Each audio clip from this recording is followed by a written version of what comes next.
And so pastor wants to also extend his gratitude to me. ഈ ദിവസങ്ങളിൽ എൻ്റെ വാദന ശുശ്രൂഷയിൽ എന്നോടൊപ്പം നിന്ന് എൻ്റെ ശബ്ദമായി ദൈവവചന ശുശ്രൂഷയുടെ ആ ഗൗരവം കുറച്ച് കളയാതെ വചനം കൃത്യമായി പ്രിയപ്പെട്ടവർക്ക് നൽകി തരുവാൻ ഈ സഹോദരനെ ദൈവം ഒരുക്കിയതോ ഞാൻ ദൈവത്തെ സ്തുതിക്കുന്ന ഒരു ശുശ്രൂഷയാണ്. ഒരിക്കലും അത് കൈവിട്ട് കളയരുത്. So again, pastor extends his gratitude to me.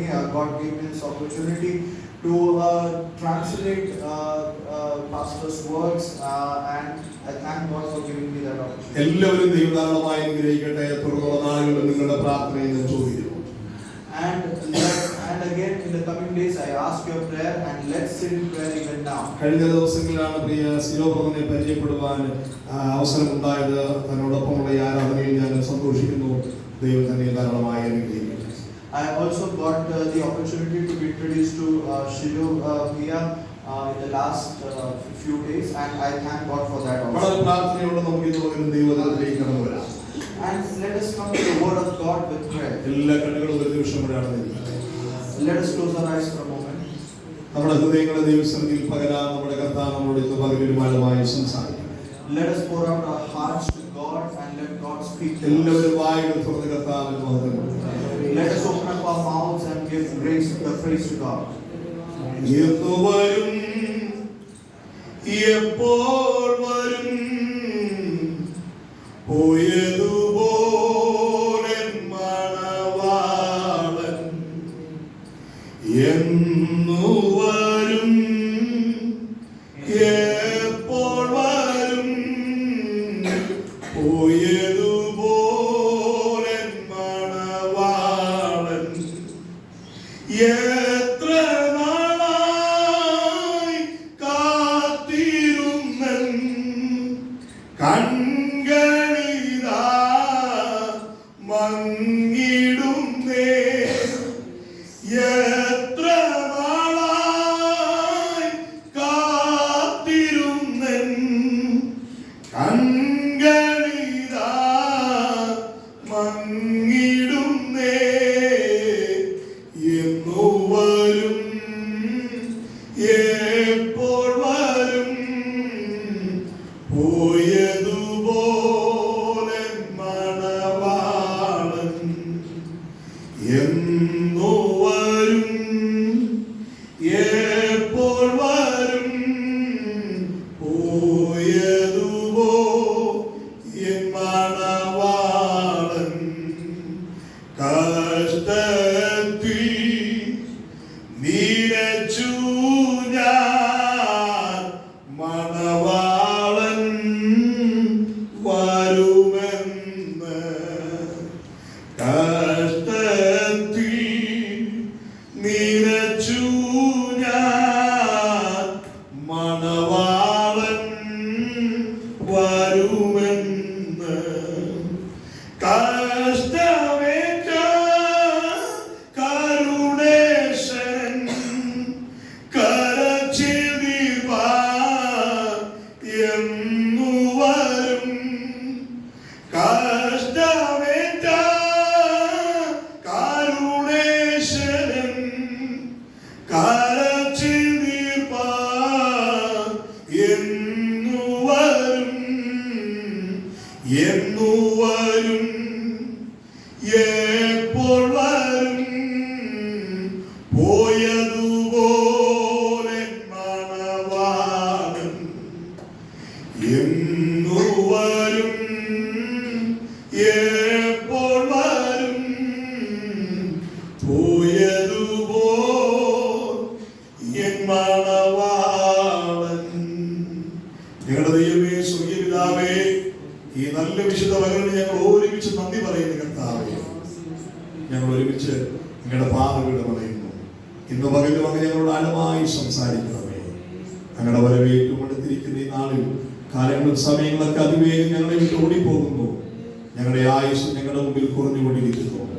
ഒരു പുതുവർഷത്തിലേക്ക് പ്രവേശിക്കുന്നു എന്ന ആ ചിന്തയ്ക്കപ്പുറം ഞങ്ങളുടെ ജീവിതത്തിന്റെ ആയുസ് കൂടെ കുറഞ്ഞു, ഒരു വർഷം കൂടെ കുറഞ്ഞു എന്ന ആ വ്യക്തമായ തിരിച്ചറിവോടെ ഞങ്ങളുടെ വരവിനോട് ഓരോ നിമിഷം എടുത്തു വരുവാൻ, അരുമനാഥനെ കാത്തിരിക്കുവാൻ, അരുമണവാളന്റെ വരവിന് വേണ്ടി ഒരുങ്ങുവാൻ അങ്ങ് ഞങ്ങളെയും ഒരുക്കുമാറാകണമേ. ഞങ്ങളെ ബലപ്പെടുത്തണമേ, ഞങ്ങളെ സന്ദർശിക്കണമേ, തന്റെ ജനത്തോടെ ഇടപെടണമേ. ഇന്ന് പകലിൽ വചനത്തിലൂടെ സംസാരിക്കണം. ക്രൂശിന്റെ മറുപടി പറയുന്നു യേശുവിൻ നാമത്തിൽ തന്നെ. ആമേൻ. എല്ലാ കരങ്ങളും ഉയർത്തി കർത്താവിന്റെ മഹത്വം കൊടുക്കുക. ഹല്ലേലൂയ. ഇന്ന് പകൽ ദൈവവചന ധ്യാനത്തിനായി 1 പത്രോസിന്റെ ലേഖനം 2-ാം അധ്യായം അതിന്റെ 11-12 വാക്യങ്ങൾ വായിക്കാം.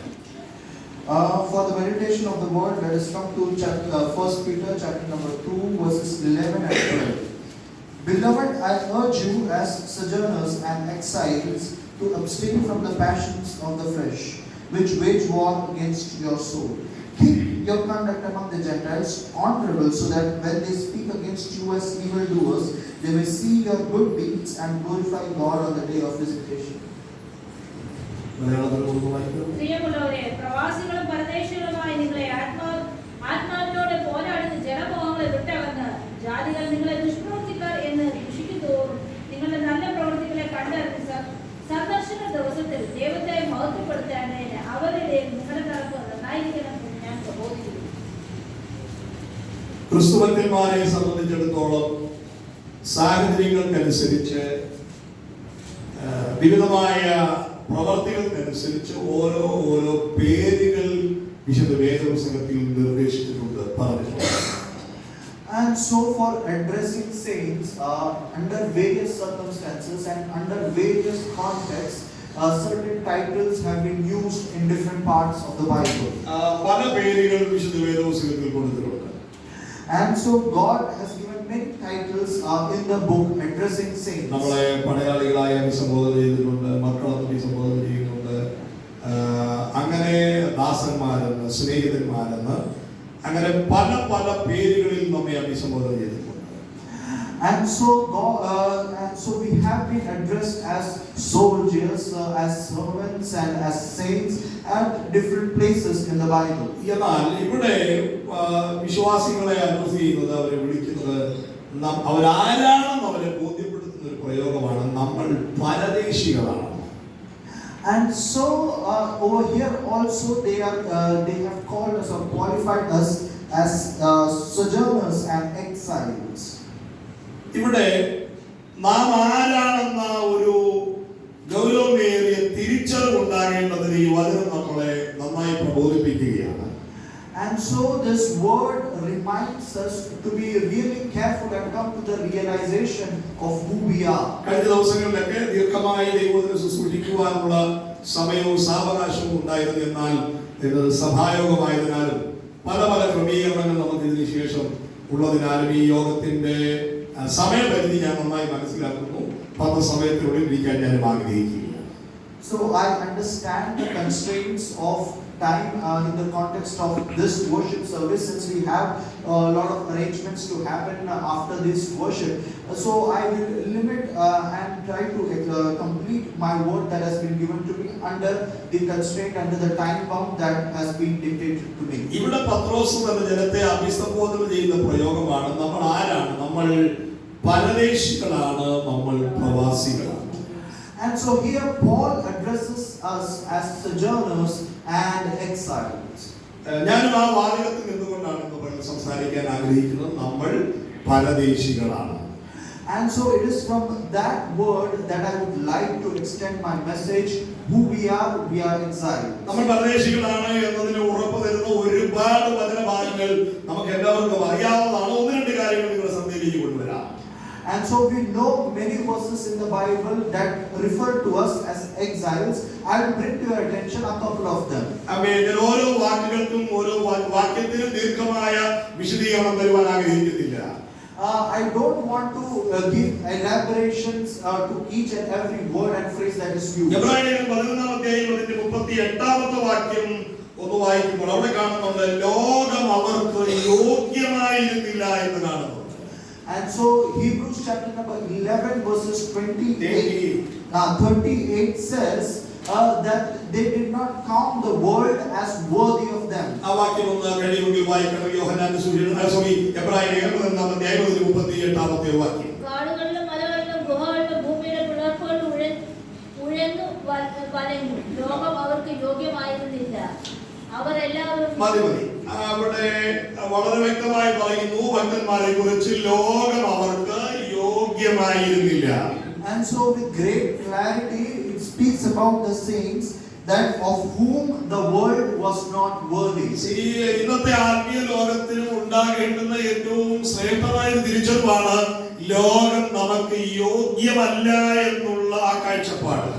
And so in today's spiritual world also we have to come to this great realization that the world is not worthy of us. യോഗ്യമല്ലാത്ത ലോകത്തെ യോഗ്യമാക്കാനുള്ള ശ്രമങ്ങൾ ഇന്ന് പല നിലകളിൽ നടന്നുകൊണ്ടിരിക്കുകയാണ്. And at different levels today there are efforts being taken for the world to make it worthy for us. എന്നാൽ നമുക്ക് ഉണ്ടാകേണ്ട ഏറ്റവും ശ്രേഷ്ഠമായ തിരിച്ചറിവാണ് ഈ ലോകം എനിക്ക് യോഗ്യമല്ല. But we have to have this great realization that the world is not worthy of us. ഞാൻ അവിടെ 32 മുതൽ താഴോട്ട് വായിച്ചു വരേണ്ടതാണ്. ഞാൻ ഭാഗത്തേക്ക് ഒന്നും പോകുന്നില്ല. എങ്കിലും ഞാൻ പറയാം, അവിടെ വിവിധ ഭക്തന്മാരുടെ പേരുകൾ പഴയ നിയമത്തിലെയും പുതിയ നിയമത്തിലെയും ഭക്തന്മാരെ വിശദീകരിച്ചിട്ട് അവരുടെ കാഴ്ചപ്പാട് പറയുകയാണ്. അവർക്ക് ഈ തിരിച്ചറിവ് ഉണ്ടായിരുന്നു, ലോകം ഞങ്ങൾക്ക് യോഗ്യമല്ലായിരുന്നു എന്ന തിരിച്ചറിവ്. And so ideally we should read from verse number 32 itself and downwards, but still let me go on. The chapter number 11 elaborates various saints and talks about their sufferings and their faith, and it addresses them as saints and tells that the world was not worthy of them. നമ്മൾ പരദേശികളാണ് എന്ന് നമ്മുടെ അഭിസംബോധന ചെയ്യുന്നുണ്ട്. Even in Romans chapter number 5 verses 2 Corinthians chapter number 5 verses 6 it addresses us as not worthy of this world. നമുക്ക് ആ ഒരു കാഴ്ചപ്പാട് ഉണ്ടാകട്ടെ. യോഗ്യമല്ലാത്ത ലോകം നമ്മെ എപ്പോഴും ദണ്ഡിപ്പിച്ചുകൊണ്ടേയിരിക്കും. നമുക്ക് യോഗ്യമായ മറ്റൊരു നാടുണ്ട്, അവിടേക്ക് പോകാനുള്ള ഒരുക്കം നമ്മെ നിരന്തരം ഭരിച്ചുകൊണ്ടിരിക്കണം.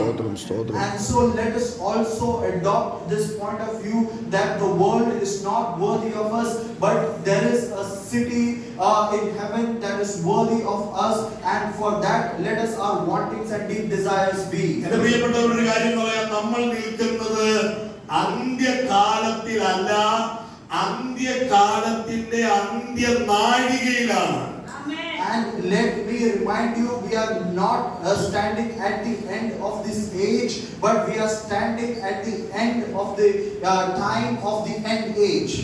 അവസാന മിനിറ്റിലാണ്, അവസാനത്തെ സെക്കൻഡിലാണ്, അവസാന മിനിറ്റിലേക്ക് സെക്കൻഡ് ചലിച്ചുകൊണ്ടിരിക്കുകയാണ്. ഏറ്റവും ലാസ്റ്റ് മിനിറ്റുകളിലാണ് നമ്മൾ നിൽക്കുന്നതെന്ന് മറന്നു പോകരുത്. We must not forget that we are standing in the last minutes of this end age, where the seconds clock is ticking towards completing every minute. Hallelujah. ഇനി അന്ത്യകാലം എന്ന് പറഞ്ഞാൽ ഇനി വരാനുള്ള കാലമല്ല, ഓൾറെഡി നമ്മൾ അന്ത്യകാലത്തിലൂടെയാണ് സഞ്ചരിച്ചുകൊണ്ടിരിക്കുന്നത്. When we speak about end times, it is not the time that is yet to come, it is already end time that we are traveling through. അന്ത്യകാലം എന്ന് തുടങ്ങിയെന്ന് പറയാൻ കഴിയുമോ? When did the end time begin? അന്ത്യകാലത്തിന്റെ ആരംഭം എന്നാണ്, ഇനി വരാനുള്ള കാലമല്ല. അന്ത്യകാലം ആരംഭിച്ചത് എന്നാണോ വാഗ്ദത്തത്തിൻ പരിശുദ്ധാത്മാവ് മാളിക മുറിയിലേക്ക് ഇറങ്ങി വന്നത്, അവിടെ തുടങ്ങിയതാണ് അന്ത്യകാലം. And the end times started when Holy Spirit descended in the upper room and anointed the people who were sitting there. That's when the end times began. വചനം പറയുന്നു, അന്ത്യകാലത്ത് ഞാൻ സകലജലത്തിന്മേലും എന്റെ ആത്മാവിനെ പകരും. അത് ഇനി വരാനുള്ള, അല്ലെങ്കിൽ നമുക്ക് ഇനി നമ്മുടെ കുഞ്ഞ് ആയിരം കൂടെ അഭിഷേകം പ്രാപിക്കാൻ പോകുന്ന വരാനുള്ള കാലത്തെ കുറിച്ച് എന്താ പറഞ്ഞത്? ആദ്യ നൂറ്റാണ്ടിൽ സകല ഭാഷക്കാരും ഒരുമിച്ച് കൂടിയിരുന്ന ആ മാളിക മുറിയിൽ എന്ന് ആത്മാവ് പകരപ്പെട്ടോ, വാഗ്ദത്തത്തിൻ പരിശുദ്ധാത്മാവ് പകരപ്പെട്ടോ, അവിടെയാണ് അന്ത്യകാലം ആരംഭിച്ചത്. അതാണ് അന്ത്യകാലത്തിന്റെ നിവർത്തി തുടങ്ങുന്നത്. And it is at that end times began. The word of God says that in the end times I will pour out my spirit on all people. So by that same virtue, the end times did not begin or will not begin when Irene begins to speak in tongues and gets anointed. It has already begun in the upper room when the spirit was poured out on people from all nations and all tongues. അന്ത്യകാലം എന്നത് ഇനി വരാനുള്ള നാഴികയല്ല. നമ്മൾ ഇന്ന് പകലും അന്ത്യകാലത്തിന്റെ അന്ത്യനാളിലാണ്, നാഴികയിലാണ്, അന്ത്യ സെക്കൻഡിൽ നിൽക്കുകയാണ്. And so then the end times is not the times that are yet to come. We are already in the end times. In fact, we are in the last minutes and seconds of it. കഴിഞ്ഞ തവണ ഞാൻ last പീരീഡിനെ കുറിച്ചൊന്ന് പറഞ്ഞിരുന്നു. And last time also I talked about the last or end period. ഈ സ്കൂളിൽ പോകുന്നവർക്ക് മക്കളെ ഏറ്റവും ഇഷ്ടമുള്ള പീരീഡ് ഏതാണ്? നമ്മുടെ മറുപടി ലാസ്റ്റ് പീരീഡ് ആയിട്ട്. And so if we ask any school going children what is their favorite period, they will point out it's the last period. Last പീരീഡിൽ വലിയ ഹാർഡായിട്ടുള്ള സബ്ജക്റ്റ് ഒന്നും പഠിപ്പിക്കാറില്ല. And so difficult subjects are not taught in the last period. മാത്സും ഫിസിക്സും അങ്ങനെ വലിയ ഈ ബുദ്ധിജനിപ്പിക്കുന്ന വിഷയമൊന്നും last period പഠിക്കാറില്ല. കാരണം last period ആകുമ്പോഴേ പകുതി ഇവരുടെ വീടിന്റെ ചിന്ത ഇവരുടെ മനസ്സിൽ കയറാൻ തുടങ്ങും. And so then difficult subjects like physics and maths are not taught during the last period because by the time of the last period thoughts of returning back to home erupts in their mind. എനിക്ക് last period എനിക്ക് ഇഷ്ടമാണ്. പക്ഷേ ഏറ്റവും ഇഷ്ടമുള്ള ഈ ബെഞ്ചിന്റെ ഈ അറ്റത്തിരിക്കുന്നവരെയാണ് എനിക്ക് ഇഷ്ടം. ഒരു കാര്യം വെളിയിലായിരിക്കും. And so the last period is the period that I like, and also the place that I like is the person sitting on the bench that is close to the door because his one foot is always going to be outside the door. അവൻ last ദേശീയഗാനം പാടി കഴിയുമ്പോഴേ ഇവൻ ആദ്യം ഇറങ്ങണം, ആദ്യം ഓടണം. അതുകൊണ്ട് അവസാനത്തെ പീരീഡ് എന്ന് പറഞ്ഞാൽ എല്ലാം വായിക്ക് ചെയ്യുന്ന പീരീഡാണ്. വായിക്കേറ്റ് ബുക്ക് കയറ്റി വെക്കുന്നു, വാട്ടർ ബോട്ടിൽ അടച്ചു വെക്കുന്നു, പറ്റുമെങ്കിൽ മുടി കൂടെ ചെയ്യി നമ്മൾ ഓടാനുള്ള പരിപാടിയാണ് നിൽക്കുന്നത്. അവിടെ വേറെ ഒന്നും തലയിലോട്ട് കയറില്ല. And so then the last period is such a period where everyone is ready to just run out of the school as soon as the school anthem is over. They prepare their bags, they fold their books, keep it in their bags, they pack everything, and if time allows they also comb their hair and get ready to go home. നമ്മളും last പീരീഡിലാണെന്ന് മറന്നു പോകരുത്. And so let us also not forget that we are in the last period. എത്രയും വേഗം ഈ period തീരും, അവസാനത്തെ മണി മുഴങ്ങും, നമ്മൾ നമ്മുടെ വീട്ടിലേക്ക് ഓടിത്തുടങ്ങും. ആ സമയം ഇനി അതിവിദൂരമല്ല. And so then the time is quite near when the school bell will ring and we will run out to our home. വേറൊന്നും ഇതിനിടയ്ക്ക് നമ്മുടെ തലയിൽ കയറരുത്, കയറ്റി വെക്കരുത്. അതിനുള്ള സമയമല്ല. അമ്മയും വണ്ടിയും വള്ളവും വീടും നാടോ ഇതിനെ കുറിച്ചൊന്നും ചിന്തിച്ച് ആകുലപ്പെടാനല്ല. നമ്മുടെ അപ്പന്റെ വീട്ടിലേക്ക് പോകാൻ ഒരുങ്ങിക്കൊണ്ടിരിക്കുകയാണ്. And so at that point of time, let not all the things of this world like cars, your house, your land, everything, let them not interfere or distract you from where you are supposed to be going. ഇന്നലെ വൈകുന്നോളം വരെ ഇവിടെ വന്നിട്ട് 6-7 ദിവസമായെന്ന് അറിഞ്ഞത് പോലുമില്ല. And from the time I arrived, I did not realize that 6-7 days have already passed. 10 ദിവസത്തോളമായി ഗുജറാത്തിൽ എത്തിയിട്ട്. അത് ഞാൻ ഇന്നലെ വരെ ഞാൻ ചിന്തിച്ചില്ല. പക്ഷേ ഇന്നലെ മുതല് ഞങ്ങൾ ഇന്നലെയാണ് ഇത് ആണ്ടവസാനമാണെന്ന് തന്നെ ചിന്തിക്കുന്നത്. നമ്മളത് സംസാരിച്ചുകൊണ്ടിരിക്കും.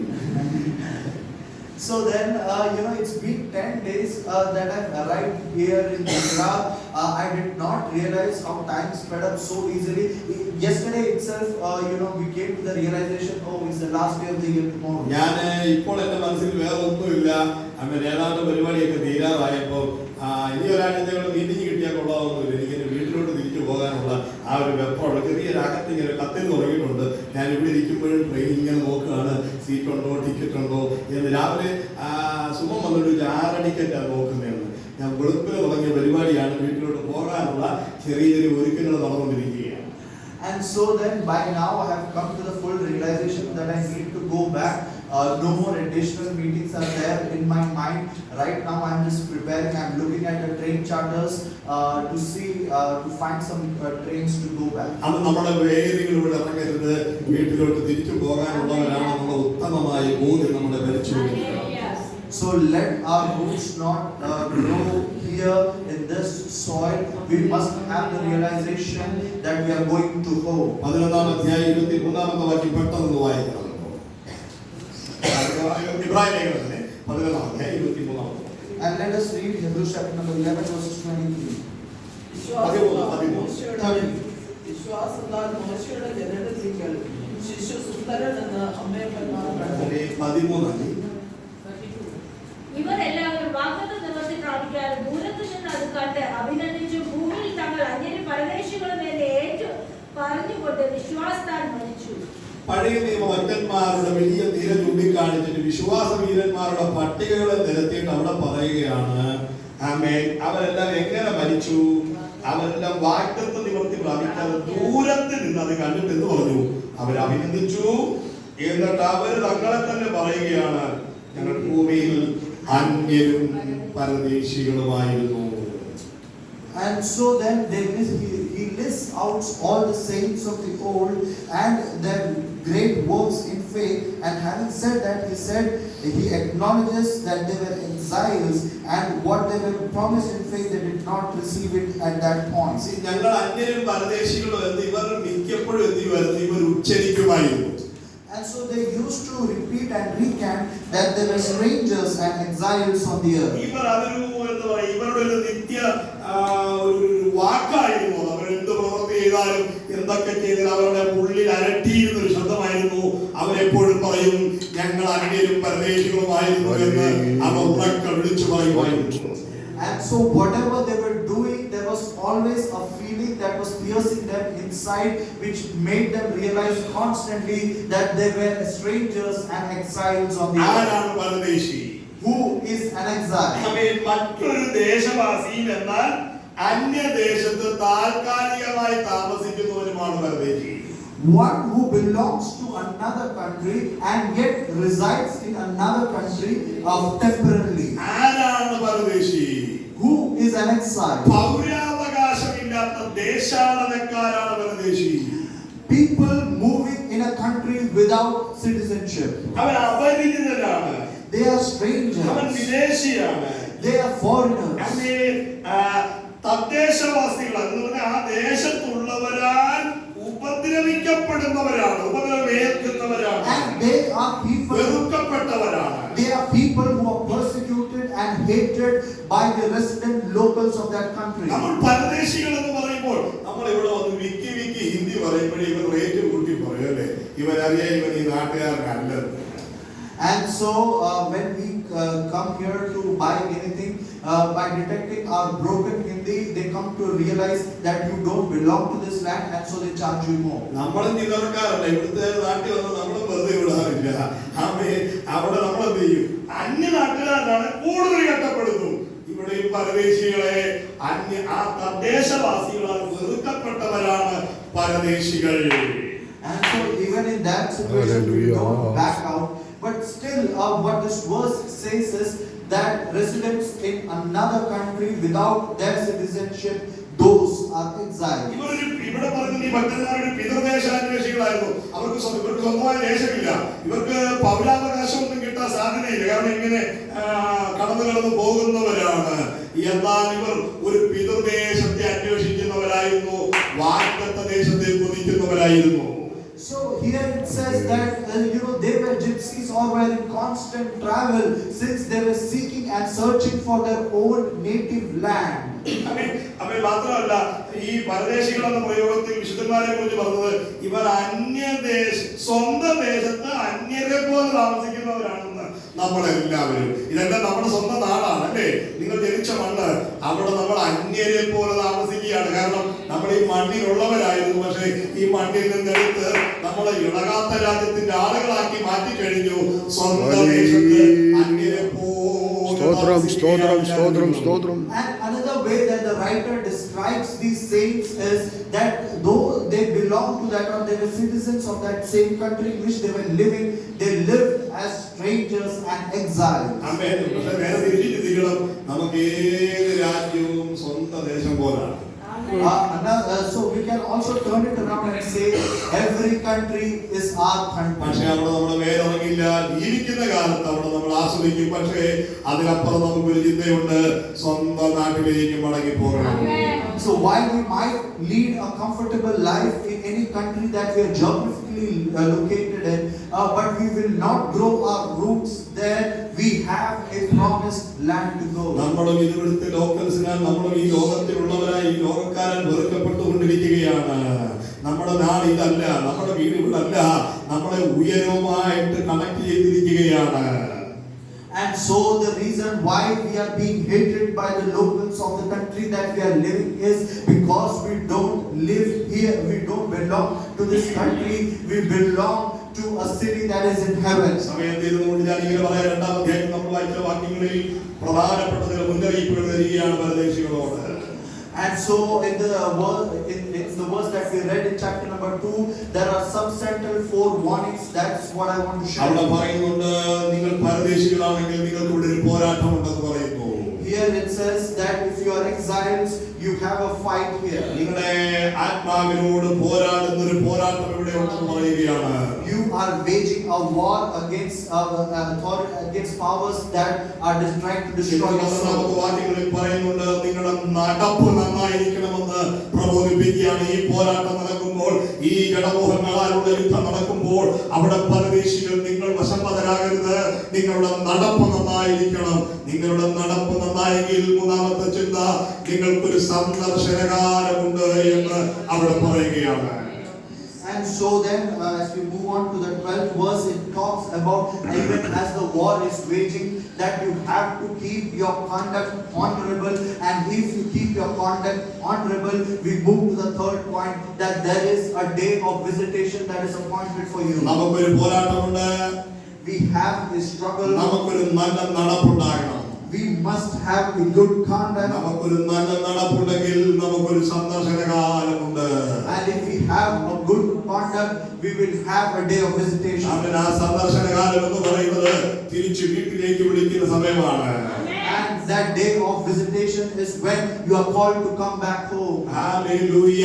ആ പ്രത്യാശ നമ്മളെ ഭരിക്കേണ്ടത് അത്യന്താപേക്ഷിതമാണ്. That hope should rule over us. നമ്മുടെ ചുറ്റുപാട് കണ്ണോടിച്ച് നോക്കിയാൽ കർത്താവിന്റെ വരവിന്റെ അടയാളങ്ങൾ കണ്ടുകൊണ്ടിരിക്കുകയാണ്.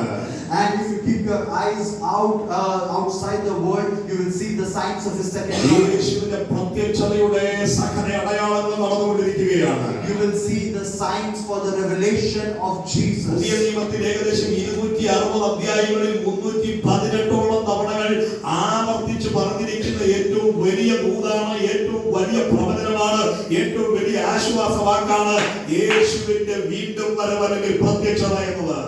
And so we come across many phrases in the Bible which says that Jesus is coming. 260 അധ്യായങ്ങളിൽ 318 തവണ. And 260 chapters, 118 times in those chapters we talk about Jesus is coming. 260 അധ്യായങ്ങളിൽ 318 തവണ ആവർത്തിച്ചു പറഞ്ഞിട്ടുണ്ട്. എന്ന് വെച്ചാൽ അതിന്റെ അർത്ഥം നമ്മളെ സംബന്ധിച്ച് ആശ്വാസം കൊള്ളാനും ബലമേറ്റെടുക്കാനും ധൈര്യം പ്രാപിക്കാനും ആനന്ദം പ്രാപിക്കാനും ഒരൊറ്റ ദൂതരേ ഉള്ളൂ, ഒരൊറ്റ വെളിപ്പാടേ ഉള്ളൂ, ഒരൊറ്റ പ്രവചനമേ ഉള്ളൂ. അത് കർത്താവിന്റെ മടങ്ങി വരവാണ്.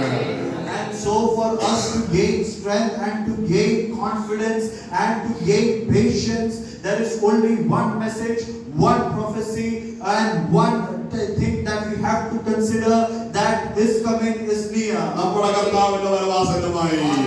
That Jesus' second coming is near. ഈ ഭൂമിയിൽ നിങ്ങൾക്ക് നൽകിയ എല്ലാ നല്ല മാന്യതകൾക്കും ആമേൻ പറയണം. പക്ഷേ ഈ ചിന്ത നിങ്ങൾ മനസ്സിലാക്കുന്നുണ്ടായിരിക്കട്ടെ, നമ്മൾ പരദേശികളാണ്. ഇന്നല്ലെങ്കിൽ നാളെ നമ്മൾ ഇവിടെ വിട്ടുപോകണം. നമ്മൾ ഉയരങ്ങളിലേക്ക് പോകുമ്പോൾ ഇതൊന്നും കൊണ്ടുപോവുകയില്ല. ഞാൻ പരദേശിയാണ്, പ്രവാസിയാണ് എന്ന ഓർമ്മ അത്യന്താപേക്ഷിതമാണ്. While we can say amen to the honors that God gives us during our life, but one thing must rule us, that we are exiles. We don't belong to this country. We have a visit. We have a journey to take to our native place, a promised land. പരദേശികൾ തദ്ദേശവാസികളാൽ വെറുക്കപ്പെട്ടവരാണ്. And so foreigners are hated by the people of this country. ലോകം നമ്മളെ പരിഹസിക്കുകയല്ലേ, നമ്മളെ പുച്ഛിക്കുകയല്ലേ, നമ്മളെ വെറുക്കുകയല്ലേ. മനസ്സിലാക്ക്, നമ്മൾ പ്രവാസികളാണ്, പരദേശികളാണ്, And താൽക്കാലിക വാസം ചെയ്യുന്നവരാണ്. And so if we are hated and regarded in contempt by our citizens, we must realize that we are here temporarily, we belong to the promised land. നിങ്ങളെപ്പോഴും ഒരു യാത്രയ്ക്ക് ഒരുങ്ങിയിരിക്കണം. So let us be prepared for a journey at all times. നിങ്ങളുടെ വലിയ വീടുകൾ നിങ്ങളെ ബാധിക്കാൻ പാടില്ല. Let not your big houses affect you. നിങ്ങളുടെ വണ്ടികൾ നിങ്ങളെ ബാധിക്കാൻ പാടില്ല. Let not your vehicles affect you. അമ്മേ അടുത്തത് ഞാൻ ഈ 20 കഴിഞ്ഞ ദിവസം ട്രാൻസ്ഫറിനെ കുറിച്ച് സംസാരിക്കുകയുണ്ടായി. So I was talking to Jiju brother about a transfer. അവരുടെ വീട്ടുപകരണങ്ങളെ കുറിച്ച് അവർക്ക് വലിയ ചിന്തയൊന്നുമില്ല. They don't have much worry about their house അവരത് equipment. പൊന്നുപോലെ സൂക്ഷിക്കുന്നവരല്ല. കാരണം അവരിങ്ങനെ ഒന്നല്ലെങ്കിൽ ഒരു പീരീഡ് കഴിയുമ്പോൾ അടുത്ത സ്ഥലത്തേക്ക് ഇങ്ങനെ മാറിക്കൊണ്ടിരിക്കുന്നതാണ്. ഇതിലേക്ക് എപ്പോഴും ഉടച്ചിലും ഉലച്ചിലും ഉണ്ടാകാം.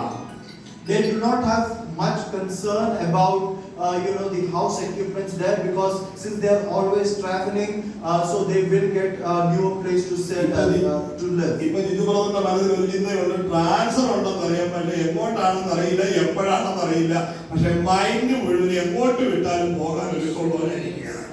And so ട്രക്ക് വരും, എല്ലാം മറക്കി കയറ്റിയിടും. എങ്ങോട്ടാന്ന് വെച്ചാൽ ആ ടൈമിൽ അതോറിറ്റി എന്ന് പറയുന്നു, അവിടേക്ക് അവർ യാത്ര ചെയ്യും, എതിർപ്പില്ലാതെ യാത്ര ചെയ്യും. And so then Jiju brother's mind is completely filled with the planning of the transfer. He doesn't know where he's getting transferred to or when that order will come, but he knows that there is a transfer in place, and so he is prepared in his mind for that. When that order comes, he will have to move. നമ്മൾ നമ്മുടെ വീട്ടിലേക്ക് പോകാൻ ഒരുങ്ങിയിരിക്കുകയാണ്. So let us also be prepared like that to go to our home. മറ്റുള്ളവരോടുള്ള നിങ്ങളുടെ സംഭാഷണങ്ങളൊന്നും വീട്ടിലേക്കുള്ള യാത്രയ്ക്ക് തടസ്സമാകരുത്. Let not your conversations with other people become a block to your journey back home. രണ്ടുപേരും കിടക്കമേലായിരിക്കും, ഒരുവൻ എടുക്കപ്പെടും, മറ്റേയാൾ വിടപ്പെടുമെന്ന് വചനം പറയുന്നുണ്ട്. Two people sleeping on the same bed, one will be taken up, one will be രണ്ടുപേരും വയലിൽ ഉഴുതുകൊണ്ടിരിക്കും, ഒരാൾ എടുക്കപ്പെടും, മറ്റേയാൾ വിടപ്പെടുമെന്ന് പറയുന്നുണ്ട്. Two people working in the field, one will be taken up, one will നമ്മൾ remain. കൈവിടപ്പെടുന്നവരുടെ കൂട്ടത്തിലാകരുത്, എടുക്കപ്പെടുന്നവരുടെ കൂട്ടത്തിലാകരുത്. Hallelujah, hallelujah. People who remain, let us be among the people who are taken up. ഞാൻ കഴിഞ്ഞ ദിവസം പറഞ്ഞ പോലെ വിടുത്തൊരുക്കി, ബന്ധനമില്ലാതെ, പോരാട്ടമില്ലാതെ, രോഗമില്ലാതെ, പ്രഷറില്ലാതെ, ഷുഗറില്ലാതെ അടിപൊളിയായിട്ട് നരകത്തിൽ പോകുന്നതിനേക്കാൾ നല്ലത് ഇത്തിരി ടെൻഷനൊക്കെ ഉണ്ടെങ്കിൽ, ഇത്തിരി വേദനയൊക്കെ ഉണ്ടെങ്കിലും താങ്ങുന്നിരിക്കുമ്പോൾ പറന്നുയരുന്നതല്ലേ. So as I told you in the past, if you don't have any burdens, and it is better to go into heaven with a certain amount of stress, pressures, and all of those things, instead of going into hell without any stress or pressures or any other thing. നമ്മൾ പ്രാർത്ഥിക്കാൻ പോവുകയാണ് പ്രിയപ്പെട്ടവരെ. ഈ ആണ്ടുകൂടെ തീരുമ്പോൾ പുതിയൊരു വർഷം, ഞങ്ങൾ അടുത്ത ആഴ്ച സാക്ഷിയല്ല, ഞങ്ങളുടെ ആയുസിന് പുതിയൊരു വർഷം കൂടെ തന്നതിനായി സ്വന്തം എന്ന് പറയുമ്പോൾ ചിന്തിക്കണം, എൻ്റെ ആയുസിൽ ഒരു വർഷം കുറഞ്ഞിരിക്കുകയാണെന്ന് ഓർത്ത് ഭയപ്പെട്ട് ഇനി അല്പകാലമേ ഉള്ളൂ എന്നറിഞ്ഞ് ഈ പ്രവാസകാലം ഭക്തിയോടെ തികയ്ക്കണം. And so we know, as for every first Sunday of every year, as we stand up to give testimony next Sunday, please don't, while you give testimony that God has added one more year to your life, please be in full realization that 1 year has been taken away from your life. This journey is short, and we need to get to a journey back home. അന്ന് 42-ാം വയസ്സിലൂടെ ഒരു happy birthday to you എന്ന് cake മുറിച്ച് വായിലോട്ട് വെക്കും. ഒരു കാര്യം ചിന്തിക്കണം, എൻ്റെ ആയുസിന് 42 വർഷം കഴിഞ്ഞെന്ന് ഓർത്ത് ഭയപ്പെടണം.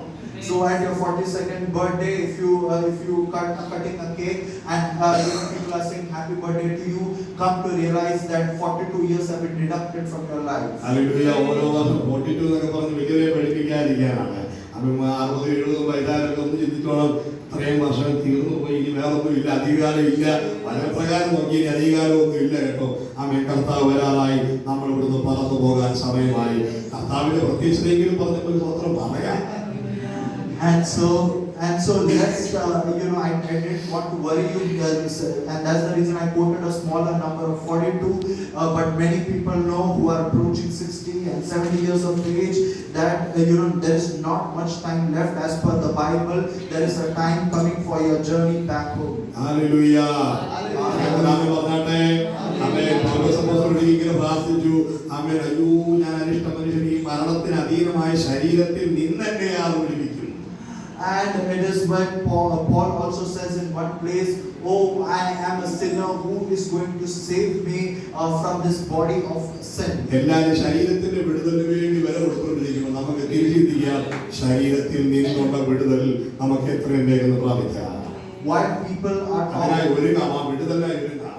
while people are working hard to get delivered from the ailments of the body, let us think otherwise. Let us think to get rid and delivered from this body into the next world. ഞാൻ ഈ വാസം പ്രാർത്ഥനയുടെ അവസാന സന്ദേശമായി ദൈവം ഇന്ന് ഈ ദിവസങ്ങൾ നിങ്ങളിലേക്ക് അയച്ചു എന്ന ബോധ്യത്തോടെ ഈ സന്ദേശം പറഞ്ഞ് അവസാനിപ്പിക്കുകയാണ്.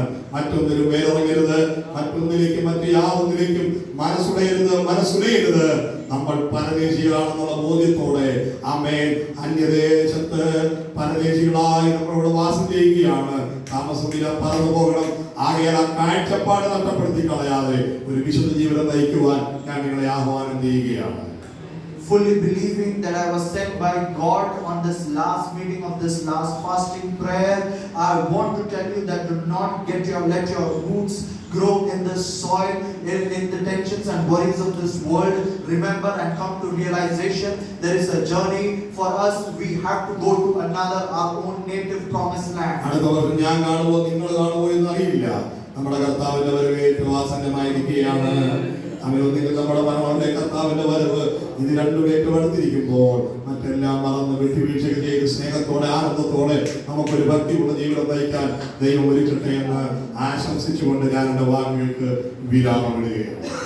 I conclude my words by saying this, that next year by this time we don't know whether me or you will survive, but still we know for one thing for sure, that we are coming close to the second coming of Jesus Christ, or we are coming close to us being gathered to soil. So let us be prepared for all of these circumstances and give great glory to God.